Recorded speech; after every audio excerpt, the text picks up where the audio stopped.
Hi again then guys, and welcome to episode 18 of Weekend Warriors, the review series for the luxury sports cars, stripped out sports cars, hardcore sports cars, and also luxury coupes, 2+2s, basically anything that falls under the generalisation of a sports car on GranTurismo. GranTurismo 6 in particular for the moment, and this particular pick of vehicle is one which is very easy to overlook and to underappreciate. It's a vehicle which I personally quite like on GranTurismo. I actually like it more on the game than I do in real life. In real life, I've never really been a fan of this car. Not of this particular generation anyway, and the car is of course the Mercedes SL, in particular the SL500. Now there is one SL series which I am a huge fan of, and that's the R129 series, which is featured on the game. It's the older, much squarer, boxier SL. I absolutely love that car. I think it looks fantastic, it's a lot quicker than people expect it to be, and it sounds great. This model I like purely because of what it can do. I've never been a big fan of the SL's looks after the R129 shape. It got kind of generic to me. It became just another Mercedes. Now I know a lot of people really love them. The SL55 is a nice premium car. The SL65 is an absolute speed monster. The SL600 is almost as quick as the SL65, but is even more understated and again, kind of underappreciated. This car, on the other hand, is totally underappreciated. You never see people using this as a speed car. You see SL65s, SL55s, the occasional SL600, but never the SL500. And the question is that justified? Is it really a good enough car to buy, not necessarily instead of those cars, but at least as well as them? Or is it more a case of not really being needed? Because as far as SLs go, the SL500, although probably the best known model of the range, isn't really putting out the kind of big numbers as the higher end V12 models. This car has a 5 litre V8. You can supercharge that V8 up to 643 horsepower, which is very easy to underestimate, again, due to just how stupidly powerful the higher SL models are. The SL65 and the SL600 are both well over 1,000 horsepower. They have massive amounts of torque and incredible performance. The SL600 can do comfortably around 290, the SL65 around 300. They're incredible performance machines. A little sluggish at lower speeds, but their top speed and top end performance overall is almost unmatched for their PP level. Now this car isn't quite as quick as those, not surprisingly. I mean, with 643 horsepower it's not going to be as quick as those, but how quick is it?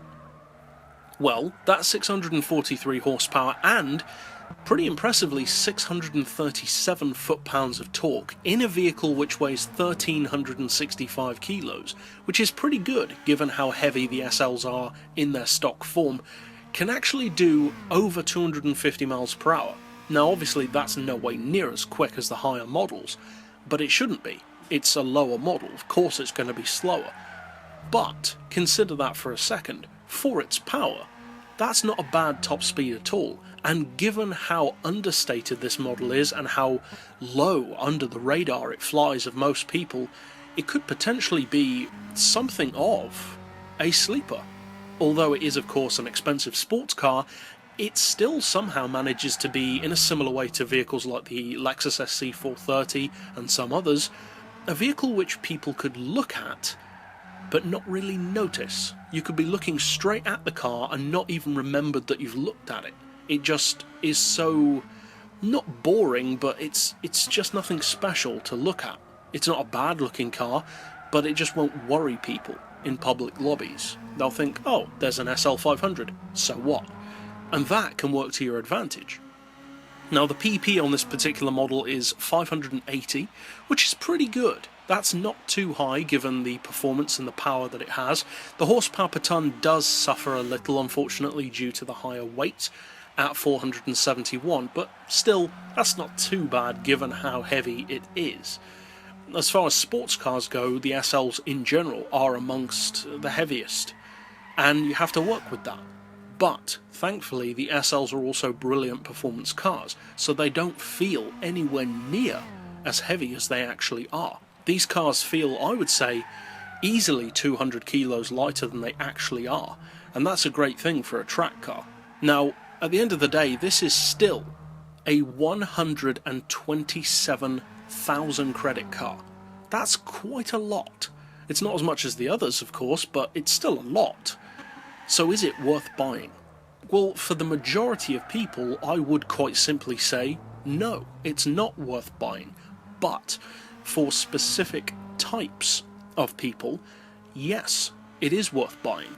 If you're a fan of Mercedes AMG models, high-performance Mercedes cars in general, maybe specifically the SL, but not necessarily, then I think you will enjoy this car, because it does actually have some interesting advantages over models like the SL500 and the SL65, and also the SL55.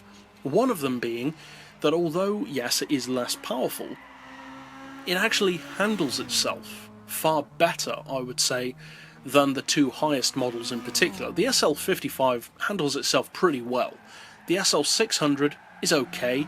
The SL65 is very cumbersome around the track. It's extremely rapid, but it's also cumbersome and definitely feels as heavy as it is. This car simply doesn't. It handles extremely well. This is the SL to go for if you're looking more for a pure track-going car, whereas those models, the V12s in particular, are more the pure straight-line machines. So this is a vehicle for a fan, for people who enjoy Mercedes, the SL, AMG models in general, and for that, it does offer something a little bit different. But that's it overall for this pick. I'll see you guys next time, and as always, thanks for watching.